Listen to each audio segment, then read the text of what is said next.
Hello, and thanks for stopping by. I think it's safe to say that Little Venice, which is located just north of Paddington Station, is easily one of London's loveliest corners. A picturesque spot which somehow manages to maintain a degree of tranquility despite being close to the busy A5 road and the roar of the elevated Westway. Although this area can trace its history back to the early 19th century, it may come as some surprise to learn that the term Little Venice is a relatively recent one, having only come into popular use in the 1950s. Speaking personally, I have to say that, as beautiful as this place is, I don't think it resembles Venice at all. I've always thought it looks more like Amsterdam, and I guess I'm not alone in that, as there is a link to be found here with that city, which I'll show you later. Nevertheless, the term Little Venice is now firmly embedded. It even appears on the underground roundels at nearby Warwick Avenue tube station. Yet despite this, the origins of the phrase, and the identity of the person who coined it, are surprisingly murky and open to debate. We'll delve into that mystery a little later, but for now, let's begin by taking a look at how this part of London first came to be.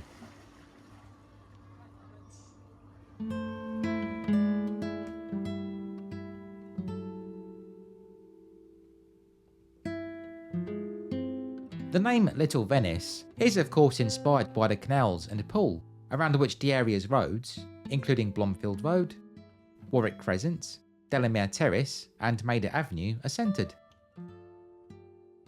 Maida Avenue, by the way, is home to one of my favourite London plaques, this one dedicated to the late great actor Arthur Lowe, best known of course for his portrayal of the pompous Captain Mannering in Dad's Army, who lived at this address from 1969 until his death in 1982. Just wondering who'd be the first to spot that. It was in the mid to late 1700s that canal building really took off in Britain, and for a number of decades before the arrival of the railways, these man-made waterways offered the most efficient means of transporting goods between cities. You could say they were the motorways of their day. In 1793, work on one such canal, the Grand Junction, or as it's known today, the Grand Union, commenced, with the aim of linking Birmingham to London.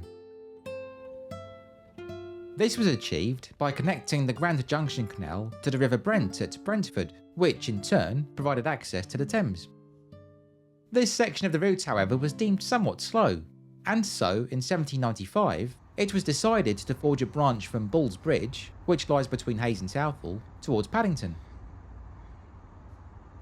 Running through Greenford, Alperton, Harlesden and Kensal Green, the more direct Paddington branch opened on the 10th of July 1801, some 37 years before the Great Western Railway came to dominate this area. An estimated 20,000 people turned up to view the opening ceremony, which involved two pleasure boats travelling the entire length from Bull's Bridge to Paddington, a journey which took 5.5 hours. And as the boats approached Paddington, they were greeted by cannon fire from Westbourne Green Bridge. The eastern point of the branch terminated at Paddington Basin, a large dock where warehouses and livestock pens were built to accommodate cargo. Today, Paddington Basin remains a busy and important commercial hub, although it's now defined by offices rather than storage sheds.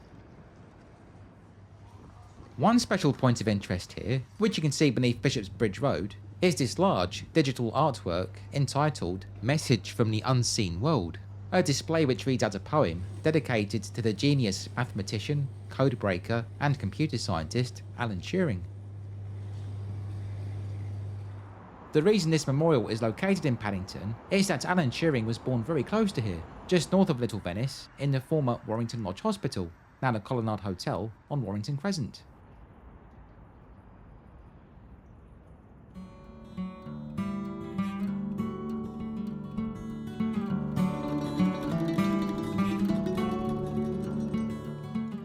From Paddington Basin, goods could be transported to and from central London via the New Road, the route we know today as the Marylebone and Euston Road. This wasn't as convenient as it sounds though, for the new road was slow, bumpy, and prone to jams. usually caused in those days by farmers driving herds of cattle to Smithfield Market. Just 1 year after the Paddington branch opened, therefore, a fellow named Thomas Homer proposed building a further extension, one which would run from Paddington through St John's Wood, Camden, Islington and Hackney, and then down to Limehouse, thus providing the Grand Junction with a connection much closer to London's financial centre. This idea was adopted, with the job of overseeing construction handed to John Nash, an architect who worked closely on schemes for improving London with the Prince Regent, the future King George IV. And it was for this reason that the new canal was christened the Regent's Canal. Progress on building the Regent's Canal was slow, not helped by the fact that Thomas Homer embezzled funds from the project, a crime for which he was sentenced to transportation to Australia. And the canal finally opened in 2 stages, Paddington to Camden in 1816 and the remainder to Limehouse in 1820.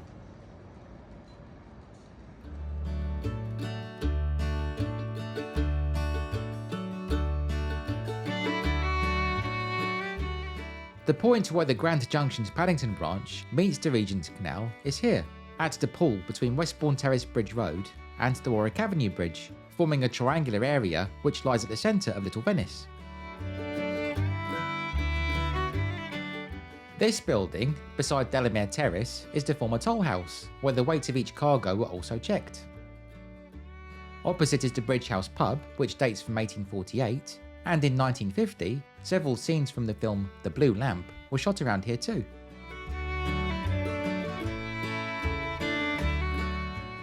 Further west, where the Regent's Canal begins, you can see Junction House, which used to be a lockkeeper's cottage, from where the flow of water between the 2 canals could be regulated. Another notable aspect, which lies at the eastern end of Little Venice, is the Maida Hill Tunnel, which carries the waterway for 272 yards, or 249 metres, beneath Aberdeen Place. Whilst we're up on Aberdeen Place, it's worth pointing out 2 sites of interest here. The first is this blue plaque, marking the former home of Guy Gibson, the first commanding officer of 617 Squadron, who led the RAF's Dambusters raid in 1943. Sadly, Guy was killed in action the following year, aged just 26. Further along is the former Crocker's Folly pub, which is now a restaurant, although it's maintained the name in the signage. The name Crocker's Folly is a reference to the legend of Frank Crocker, who is said to have built the pub in 1898 in the misguided belief that the Great Central Railway were going to establish their London terminus close by. He no doubt thought all of those passengers passing through would have been a guaranteed moneymaker. Sadly for Frank, the company opted for Marylebone instead, about half a mile away to the south, leaving his pub more or less marooned. With the Grand Junction's Paddington branch now meeting up with the Regent's Canal, the area we know today as Little Venice began to develop. But who was it that first came up with that nickname?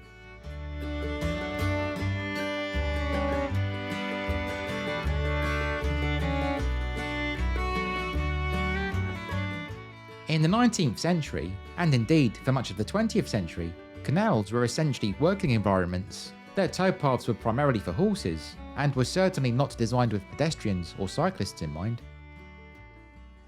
Canals could have quite a dark side too. In 1837, for example, the Regent's Canal found itself at the centre of the so-called Edgware Road murder case, when a fellow named James Greenacre decided to dump a number of severed body parts in and around the water. Then, in 1872, a woman named Sarah Grant attempted to murder her baby boy by throwing him off the Warwick Avenue Bridge. Fortunately, the little lad survived, although after being fished out of the canal, he was promptly sent to the Paddington workhouse. Poor kid. In short, for many years, this area wasn't seen as a romantic retreat. It was simply a functional part of the canal, which went by the name Paddington Broadwater. So, who coined the term Little Venice? Well, for many years, the name was attributed to the Victorian poet Robert Browning, who lived at Beecham Lodge on Warrington Crescent between 1862 and 1887. Both the pool and island in the middle of Little Venice are named after him, Browning's Pool and Browning Island, although in the past, The latter has also been known as the far less appealing Rat Island. As well as living in this part of London, Browning also spent time in Venice. He died there in 1889. Yet, despite these connections, there's no direct evidence to suggest he ever used the phrase Little Venice. A friend of his, fellow writer Anne Thackeray, did describe the waterways in this area as being touched by some indefinite romance, although she didn't mention Italy either.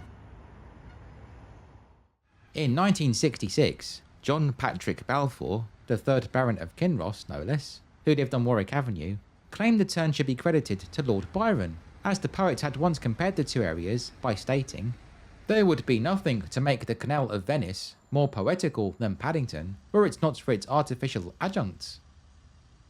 In other words, Byron was joking that the waterways in each place were pretty much the same, the only difference being that the Venetian ones were surrounded by better decor. Keep Lord Kinross in mind, because we'll be returning to him shortly. The term Venice in London, in relation to this part of Paddington, was certainly bandied about in the late 19th and early 20th century. This may well have been inspired by a spectacular event called Venice in London, which was staged at Olympia between 1891 and 1893, offering visitors a taste of what it was like to visit the Italian city, complete with replicated streets and canals served by over 100 gondolas. It's estimated that, during its run, over 5 million people attended the exhibition. Some years before that, the American artist James Whistler, who spent much of his life in London, had exhibited a sketch entitled Little Venice at the Fine Art Society on New Bond Street in 1880. Although Whistler's drawing depicted Venice in Italy, I have a feeling the title may have come to mind for some people when gazing upon the waters here. Whistler had made his Venetian sketches in the wake of a bitter legal case against the art critic John Ruskin, who, when writing about his painting Nocturne, had stated that he'd never expected to hear a coxcomb ask 200 guineas for flinging a pot of paint in the public's face. Rather intriguingly, Ruskin has also been touted as someone who came up with the phrase Little Venice, for he too lived in the area and, as well as being an art critic, was also an expert on Venetian architecture. As with Robert Browning though, there appears to be zero evidence that John Ruskin ever used the term. Although interestingly, Lord Kinross, who, as we heard earlier, claimed George Byron should take the credit, did once believe it was Ruskin who was responsible, an error he later admitted to, as demonstrated by a letter to the Times which he wrote in August 1950, stating, "Ruskin, who lived here, christened the neighbourhood Little Venice of London." It seems possible that it was this very letter, in which Lord Kinross misquoted Ruskin, that may have unintentionally sparked the mainstream use of Little Venice, for within just a few months the term had entered popular use. Estate agents latched onto it, and the phrase cropped up many times throughout the early 1950s as the fate of a number of ramshackle artists' homes, which were earmarked for demolition, was debated in the press. The properties in question were located at the southern end of Warwick Avenue, and when reported on, they are often described as being in Little Venice, a term used no doubt to emphasise their romantic nature. Sadly, the artists, led by the Polish painter Felix Topolski, lost their battle, and their studios were eventually pulled down. The site was covered over by this small park, which was originally called Warwick Avenue Gardens. In 1975 though, this spot was renamed Rembrandt Gardens, to mark both the 700th anniversary of the founding of Amsterdam and the special relationship which exists between Amsterdam and the city of Westminster. A little piece of the Netherlands in London's Little Venice.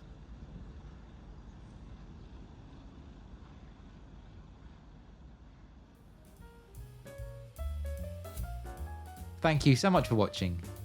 I hope you enjoyed this look at the area known as Little Venice, and as always, I'd love to hear your own thoughts. Is it a part of London you're familiar with? And who do you think should be credited with coming up with the name? Robert Browning, George Byron, James Whistler, Lord Kinross, or perhaps someone else? Please be sure to let me know in the comments. If you haven't yet subscribed to Rob's London, then I'd appreciate it very much if you could please consider doing so, as this, along with clicking the bell icon to receive notifications, would ensure that you don't miss out whenever I publish a new video.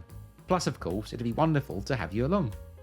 If you're feeling extra generous, you can also support my work with a tip via either my Ko-fi account, which I'll link below, or the YouTube thanks button, which appears as a heart icon beneath the video.